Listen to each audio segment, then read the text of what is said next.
Have you ever struggled with overflowing elements or weird resizing behavior special for you? I did some research to find out what is the best piece of information we can teach you in CSS. And here it is, a complete CSS Flexbox course.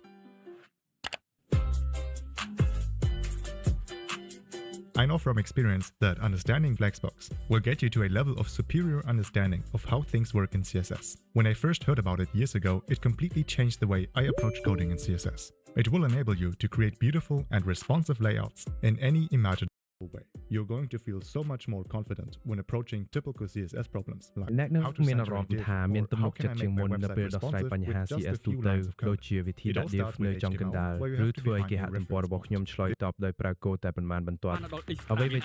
points.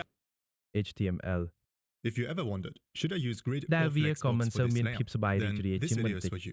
Because here's the thing, ប្រសិនបើអ្នក most ធ្លាប់ឆ្ងល់ developers តើ use ខ្ញុំគួរ Flexbox ប្រើ way grid more ឬ than they should. Flexbox សម្រាប់ And ប្លង់ maybe នេះ that វី is ដេអូនេះ because គឺ grid សម្រាប់អ្នក always